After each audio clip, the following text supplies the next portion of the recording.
ஒன்றாம் ராஜாக்கள் 19ஆம் அதிகாரம் 19-20 வசனங்கள். அப்படியே அவன் அவ்விடம் விட்டு புறப்பட்டு போய் 12 ஏர்பூட்டி உழுத சாப்பாத்தின் குமாரனாகிய எலிசாவை கண்டான். அவன் 12ஆம் ஏரை ஓட்டிக் கொண்டிருந்தான். எலியா அவன் இருக்கும் இடம் மட்டும் போய் அவன் மேல் தன் சால்வையை போட்டான். அப்பொழுது அவன் மாடுகளை விட்டு எலியாவின் பிறகே ஓடி, நான் என் தகப்பனையும் என் தாயையும் முத்தம் செய்ய உத்தரவு கொடும், அதற்கு பின் உம்மை பின்தொடர்வேன் என்றான். அதற்கு அவன், போய் திரும்பி வா, நான் உனக்கு செய்ததை நினைத்துக்கொள் என்றான். கர்த்தருடைய பரிசுத்த நாமத்துக்கு மகிமை உண்டாவதாக. இந்த இடத்துல சால்வை நமக்கு தேவன் கொடுத்த அழைப்பை காண்பிக்கிறது. ஏர்பூட்டி ஓட்டிக்கொண்டிருந்ததான எலிசாவை நோக்கி எலியா புறப்பட்டு வருகிறார். 1 ராஜாக்கள் 19ஆம் அதிகாரத்துல 16ஆம் வசனத்துல, நீ போய் சாப்பாத்தின் குமாரனாகிய எலிசாவை உன் ஸ்தானத்திலே தீர்க்கதரிசியாக அபிஷேகம் பண்ணு. இங்கே அபிஷேக தைலம் இல்ல, சால்வைதான் அபிஷேகமாக அழைப்பாக அவனுக்கு கொடுக்கப்படுகிறது. அவன் ஏர்பூட்டி ஓட்டிக் கொண்டிருக்கும் பொழுது தீர்க்கதரிசி வந்து தன்னுடைய சால்வையை தூக்கி அவன் மேல போட்டான்.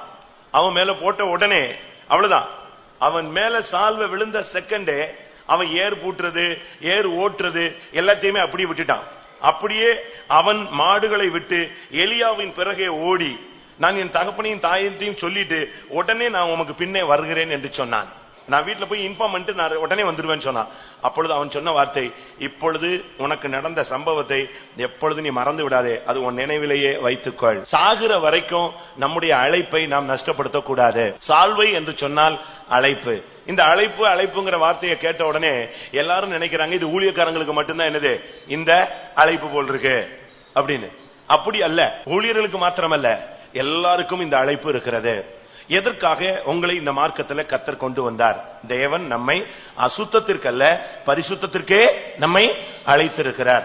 பேதுருவில வாசிக்கும் பொழுது, அழைப்பையும் தெரிந்து கொள்வதையும் நீங்கள் பாதுகாத்துக் கொண்டால், இல்லாவிட்டால் உறுதியாய் நீங்கள் பற்றி கொண்டால், அதற்கு நீங்கள் ஜாக்கிரதையாய் நீங்கள் பற்றி கொண்டால் ஒரு காலம் நீங்கள் இடறி விழுவதில்லை. 2 பேதுரு 1ஆம் அதிகாரம் 10ஆம் வசனத்துல இந்த அழைப்பை நீங்கள் உறுதியாக்கும்படி ஜாக்கிரதையாய் இருங்கள். நம்முடைய ஊழியத்துல ஒரு மனிதன் வர வேண்டுமானால், ஒரு சகோதரனோ ஒரு சகோதரியோ வர வேண்டுமானால், அவர்களுக்கு இருக்கிற குவாலிபிகேஷன் பல தன்மைகள் இருந்தாலும் அவங்களுக்கு கேட்கிற ஒரே வார்த்தை, உனக்கு அழைப்பு இருக்கிறதா, காலிங் இருக்கிறதா? பரத்திலிருந்து உன்னை இந்த ஊழியத்துக்கென்று உனக்கு தரிசனம் கொடுத்து கர்த்தர் உன்னோடு பேசி உன்னை அழைத்திருக்கிறாரா? அப்படின்னா வா. சரி, அப்படின்னா உன்னை அழைச்சார்னா அதுக்கு அத்தாட்சியான வார்த்தைகள் என்ன, தரிசனங்கள் என்ன, வெளிப்பாடு என்ன? இதை தேவன் உனக்கு கேட்கிறார். எனக்கு கேட்டாங்க, உன்னுடைய அழைப்பு என்ன? இப்ப எல்லாருமே லூக்கா 14:26 டப் டப்னு. ஆனா எனக்கு நான் அப்படிலாம் ஒண்ணு எழுதுனது எனக்கு ஞாபகம் இல்ல. என் ஃபார்ம் இடத்துல கூட பார்த்தேன்னு நினைக்கிறேன். அதுல இருக்கும். நான் எழுதுனது எனக்கு கிடைச்ச அழைப்பு மட்டும் தான் எழுதினேன். அழைப்புன்னு சொன்ன உடனே எனக்கு புதிய ஏற்பாட்டுல இருந்து ஒரு வசனமும் கிடைக்கல. நான் 83ஆம் வருஷத்துல புது வருஷத்துல தூத்துக்குடியில வடக்கூர் சென்ட்ரல் ஃபெய்த் நான் உட்கார்ந்து இருக்கும் போது எல்லாரும் ஆவியில் அறிஞ்சிட்டு இருக்கும்போது எனக்கு ஒரு வார்த்தை கிடைச்சது. நான் அப்ப புதுசா பெந்தேகோஸ்ல வந்த ஒரு ஆளு, எனக்கு பைபிள் அதிகமா தெரியாது. அப்படி உட்கார்ந்து இருக்கும் போதுதான், அதுக்கு முன்னாலே நீ ஊழியத்துக்கு வான்னு எல்லாருமே கூப்பிட்டாங்க. நான் 10th படிக்கும் போதே எனக்கு ட்ரெஸ் எல்லாம் எடுத்து கொடுத்துட்டாங்க. நான் 10th லீவ்ல இருக்கும் பொழுதே எனக்கு ஃபார்ம் நிரப்பி கொடுத்து நான் கையெழுத்து போட்டு கொடுத்துட்டேன். 14 வயதிலேயே நான் ஃபார்ம் எழுதி கொடுத்தேன். ஆனா திரும்ப சூழ்நிலைகள் மாறும் பொழுது எனக்கு போல்டா நிக்க முடியல. அதுக்கு பின்பு நான் கல்லூரியில 2வது வருஷம் படிக்கும் போது ஃபார்மை கொடுத்தாங்க. அப்பவும் எனக்கு தைரியம் இல்லாத நான் வரலன்னு சொல்லிட்டு வரும்போது வர்றேன்னு சொன்னேன். ஆனா கர்த்தர் அதுக்கு பிறகு ஒரு வார்த்தை பேசினார். பேசிக்கொண்டே இருந்தார். நான் எழுதி வச்சிருந்தேன். திடீர்னு ஒரு சத்தம் கேட்டுச்சு, சாப்பாத்தின் குமாரனே அப்படின்னு ஒரு சவுண்ட் கேட்டுச்சு. எனக்கு பைபிள் சுத்தமா தெரியாது. அதுல இயேசு ஏதாவது யோவான் அத்தை அந்திரையா ஏதாவது சொல்லியிருந்தா கூட சரி, புதிய ஏற்பாடுன்னு நான் விட்டுருப்பேன். எனக்கு இது தெரியாது. நான் வீட்டுல போய் நான் கேட்டேன், சாப்பாத்தின் குமாரன் யாருன்னு. உன்கிட்ட பேசினாரான்னு, உனக்கு தெரியுமா அதை மட்டும் எனக்கு சொல்லுன்னு சொன்னேன். தெரியல, விட்டுட்டோம். திருப்பி தான் தேடி கண்டுபிடிச்சேன், சாப்பாத்தின் குமாரன் ஆகிய எலிசான். உனக்கு ஊழியத்துக்கு அழைப்பு இருக்கான்னு கேட்டாங்க. இப்படி ஒரு வார்த்தை என்கிட்ட பேசினாரு, அதை மட்டும் எழுதுறேன்னு என் ஃபார்ம்ல அதுதான் எழுதி கொடுத்துருப்பேன். எதுக்கு இதை சொல்றேன்னு சொன்னா, உன்னுடைய அழைப்பு ரொம்ப முக்கியம். இங்க இருக்கிற எல்லாரும் ஒரு 300-400 பேர் உட்கார்ந்து இருக்கிறோம். நீங்க வாலிபர்களா இருக்கலாம், வயோதிபர்களா இருக்கலாம், புதியவர்களாக இருக்கலாம். உனக்கு ஒரு அழைப்பு இருக்கு. அது ராஜாவின் அழைப்பா இருக்கலாம், தீர்க்கதரிசியின் அழைப்பா இருக்கலாம், ஆசாரியனுடைய அழைப்பா இருக்கலாம், சுவிசேஷனுடைய அழைப்பா இருக்கலாம், ஜெப வீரனுடைய அழைப்பா இருக்கலாம், ராத்திரியெல்லாம் விழித்திருந்து போராடுகிற ஒரு ஜெப வீரனாய் உன்னை தேவன் அழைத்திருக்கலாம். சபைக்காக அழிந்து போற ஆத்துமாக்களுக்காக திறப்புல நிற்கக்கூடிய ஒரு நபராய் உன்னை அழைத்திருக்கலாம். இந்த சபைக்காக நீ போராடக்கூடிய ஒரு நபராக கர்த்தர் உன்னை அழைத்திருக்கலாம். விசுவாச வீரனாக நிற்கும்படியாக உன்னை அழைத்திருக்கலாம். இந்த சத்தியத்துக்காக ஜீவனை கொடுக்கக்கூடிய ஒரு நபராய் கர்த்தர் அழைத்திருக்கலாம். உங்களுடைய அழைப்பு என்னங்கறத மட்டும் நீங்க அனலைஸ் பண்ணுங்க. இந்த கூட்டம் முடியறதுக்குள்ள உங்களை ஏன் இங்க கொண்டு வந்தார்? அதனாலதான் பவுல் சொல்லுகிறார், நான் எதற்காக பிடிக்கப்பட்டேனோ அதை பிடித்துக்குள்ள நான் ஆசையாய் தொடர்கிறேன். எதுக்கு உங்களை பிடிச்சாரு? இந்த தேசத்தை ரட்சிக்கிறதுக்காக உங்களை பிடிச்சிருக்கலாம். சத்தியம் அறியாதவங்களுக்கு சத்தியம் சொல்றதுக்கு உன்னை அழைச்சிருக்கலாம். ஒருவேளை நீ தருத்திரனா இருந்திருக்கலாம். உன்னை அழைத்து கொண்டு வந்து ஆசீர்வாதத்துக்கு பாத்திரவனாய் மாற்றி ஆசீர்வாதத்துக்கு ஒரு சாட்சியாக உன்னை அழைத்திருக்கலாம். ஏதோ ஒரு ரீதியில ஒரு அழைப்பு உனக்கு இருக்கும். அந்த அழைப்பு இல்லாம நீங்க போனீங்கன்னா என்ன நடந்துச்சு தெரியுமா? கல்யாண வஸ்திரம் இல்லாமல் ஒருவன் கல்யாண வீட்டுக்குள்ள போய் உட்கார்ந்து சாப்பிடறதுக்கு ரெடி ஆயிட்டான். அந்த வீட்டுக்காரன் வந்து கேட்டான், மகனே நீ உள்ளெல்லாம் வந்துட்டியே, ஆனா உனக்கு என்ன இல்ல? கல்யாண வஸ்திரம் இல்லையே, நீ வெளியே போ அப்படின்னு சொல்லிட்டானா? இல்ல, கல்யாண வஸ்திரம் இல்லாம நீ உள்ள வந்து உட்கார்ந்தது தவறு. அதனால உன்னைய கையும் காலையும் கட்டி நான் உன்னை எங்க அனுப்புறேன்? புறம்பான இருளிலே தள்ளுறேன்னு சொல்றான். அழைப்பு இல்லாம இந்த மார்க்கத்துல நம்ம போக முடியாது. அதனாலதான் ஊழியக்காரங்களுக்கு பயங்கரமான போராட்டங்கள், பிரச்சனைகள், வியாதிகள், நெருக்கங்கள் வரும். பயங்கரமானது, அதாவது எதிர்பார்க்காத போராட்டங்கள்லாம் வரும். அதுல அவன் நிக்கணும் அப்படின்னு சொன்னா அவனுக்கு என்ன இருக்கணும்? அப்பாயின்மெண்ட் ஆர்டர் கையில இருக்கணும், ஆஃபர் லெட்டர் கையில இருக்கணும், அழைப்பின் வசனம். நீங்க தானே ஆண்டவரே என்னைய கூப்பிட்டீங்க, நானா வந்தேன் அப்படின்னு சொல்ற அளவுல அவனுக்கு தைரியமான அழைப்பு இருக்கணும். அதுபோல உங்களுக்கும் ஒவ்வொருவருக்கும் ஒரு அழைப்பு இருக்கு. நீங்க குடும்பஸ்தர்களா இருக்கலாம், நல்லது. நீங்கள் வாலிபர்களாக இருக்கலாம், நல்லது. வயோதிபர்களாக கூட இருக்கலாம், அதுவும் நல்லது. ஆனா உங்களுடைய அழைப்பு என்ன?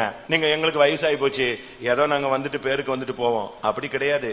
வயசான பிறகுதான் பொறுப்பும் உத்தரவாதமும் சபையிலே ஊழியத்திலே உங்களுக்கு அதிகரிக்கிற என்கிற சத்தியத்தை நீங்கள் புரிந்து கொள்ள வேண்டியது அவசியம். நீங்கள் சரியான விதத்துல பைபிள்ல பாத்தீங்கன்னு சொன்னா, அன்னாள் என்ற ஒரு பெண்ணை, பழைய ஏற்பாட்டு அன்னாள் அல்ல, புதிய ஏற்பாட்டு அன்னாளை குறித்து நான் உங்களுக்கு சொல்லுகிறேன். லூக்கா 2ஆம் அதிகாரத்துல நீங்கள் 36, 37 வசனங்களை வீட்டுல போய் படித்து பாருங்கள். அன்னாள் என்ற பெண் அதிக வயது சென்றவள், ஏறக்குறைய 84 வயது. தேவாலயத்தை விட்டு நீங்காமல் இரவும் பகலும் உபவாசித்து ஜபம் பண்ணி ஆராதனை செய்து கொண்டிருந்தாள். இதுதான் அவளுடைய அழைப்பு. வயசு கூடிருச்சு 84, ஆனா அழைப்பு என்ன தெரியுமா? ஜப அழைப்பு, திறப்பில் நிற்கும் அழைப்பு, தேவனுடைய பாதத்தில் விழுந்து கிடக்கும் அழைப்பு, தேவனுடைய ஆலயத்தை விட்டு நீங்காமல் இரவும் பகலும் உபவாசித்து ஜபம் பண்ணி ஆராதனை செய்யும் அழைப்பு. இந்த அழைப்பு உங்களுக்கு இருக்கலாம். ஒருவேளை ஆத்துமாக்களை தேடி சென்று சுவிசேஷம் சொல்லக்கூடிய அழைப்பு உங்களுக்கு இருக்கலாம். சண்டே ஸ்கூல் ஊழியத்தை பிள்ளைகள் மத்தியில செய்யக்கூடிய ஒரு அழைப்பு இருக்கலாம். இல்லாவிட்டால் ஆஸ்பத்திரிகளை சென்று வியாதியஸ்தர்களை சந்தித்து குணமாக்கவும் ரட்சிப்பை அருளவும் கூடிய ஒரு அழைப்பு உங்களுக்கு இருக்கலாம். கடந்த வாரத்துல ஒரு பிசாசு பிடித்த நபரிடத்துல நான் பேசிக் கொண்டிருந்தேன். அந்த ஆவி எனக்கு அது தெரியும், இது தெரியும், அப்படி தெரியும், இப்படி தெரியும், என்னெல்லாமோ சொல்லிக்கிட்டே இருந்துச்சு. எல்லாம் உனக்கு தெரியல, என் அழைப்பை பத்தி சொல்லு, என் ஊழியத்தை பத்தி சொல்லுன்னு சொன்னேன். உனக்கு என்னெல்லாமோ தெரியுது, நான் சீயோனை வாஞ்சித்தேன், நான் விழுந்து விட்டேன், நான் விழுந்து போன தூதன், நீ பரலோகத்தை பார்த்திருக்கிறாயா, நான் பரலோகத்தை பார்த்தேன், அப்படி இப்படின்னு அது கதை சொல்லிட்டே இருந்துச்சு. அதெல்லாம் கரெக்ட். நீ இப்ப சொல்லு, என்னுடைய ஊழியம் என்ன, என்னுடைய அழைப்பு என்ன, இது நீ கரெக்டா சொல்லு, கரெக்டா சொல்லு பாத்துடலாம் அப்படின்னு சொன்னேன். உடனே அது சொன்னது, அதான் ஏசாயா 61:1-2-3 சொல்லி இருக்குல்ல, அதான் உன் ஊழியம் அழைப்பு அப்படின்னு. பட்டுன்னு நீங்க நம்புறீங்களா? ஏசாயா 61:1-2-3 சொல்லி இருக்கு இல்லையா, அதுதான் உன்னுடைய ஊழியம், அதுதான் உன்னுடைய அழைப்பு, அதுதான் எனக்கு தெரியும் அப்படின்னு. அப்பதான் நான் புரிஞ்சுக்கிட்டேன், பிசாசுக்கு ஒரு மனிதனுக்குரிய அழைப்பு தெரிகிறது. உங்களுக்கு தெரியுதா? பைபிளை தூக்கிட்டு இத்தனை வருஷம் பயணப்பட்டீங்களே, கர்த்தர் உங்களை எதுக்கு அழைச்சாருன்னு உங்களுக்கு தெரியுதா? அதனாலதான் அந்த சால்வையை போட்டு விட்டு எலியா சொல்லுகிறான் எலிசாட்ட, இதை மாத்திரம் நினைவில் வைத்துக்கொள்.